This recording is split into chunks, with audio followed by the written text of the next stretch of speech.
iwasan mo ang puros reklamo. Instead magreklamo ka, just mag-blame ka, isipin mo na lang yung solusyon. Isipin mo na lang yung solusyon. Kasi karamihan kasi sa atin, balik tayo sa sitwasyon. Alam mo yun, reklamo tayo, sinisisi natin ang iba. Kaya wala namang mangyayari kung ganun tayo. Walang mangyayari.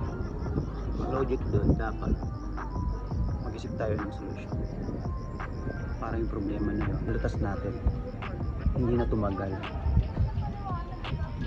Nawawala kasi tayo sa logic. Alam mo yun, hindi natin ginagawa yung system na solusyon. Isip tayo, yun ang pinaka best way.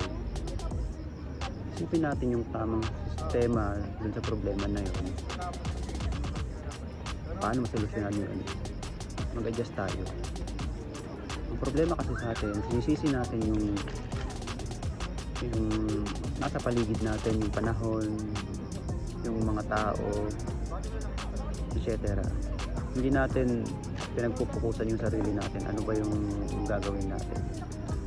Ano ba yung adjustment na gagawin natin para masolusyonan yung problema? Isa sa mga dapat i-develop natin is pagiging proactive. Pag sinabing proactive, ito yung hindi na nagre-reklamo, hindi na tayo nagre-reklamo, hindi na tayo naninisi ng iba. Kasi alam naman natin, kung tutusin, alam naman talaga natin na hindi makakatulong.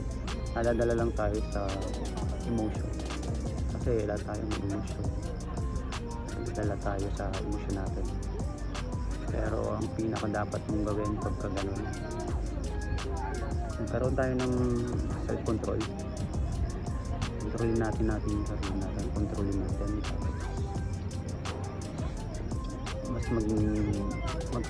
Mas maging malakas tayo dito. So alam natin na kailangan mag-focus tayo sa solution para malutas yung mga problema. Yun yung pagiging proactive. Yung sarili yung ina-adjust. Alam niya yung control niya, tsaka hindi niya control. Yung di control like panahon, mga tao sa paligid niya. Alam niya yung control niya, which is sarili niya. Okay? Yung sarili niya ang ina-adjust niya kasi alam niya, aware siya na yun ang control niya. Okay, so develop mo yan. Yung pagiging proactive kasi isa yan sa mga napaka-importante para mas maging smooth ang sitwasyon ng life mo and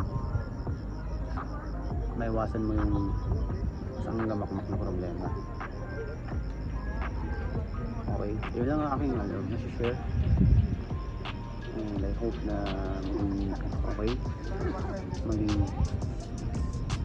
maganda ang araw natin ngayon. So, yun lang. Bless us all.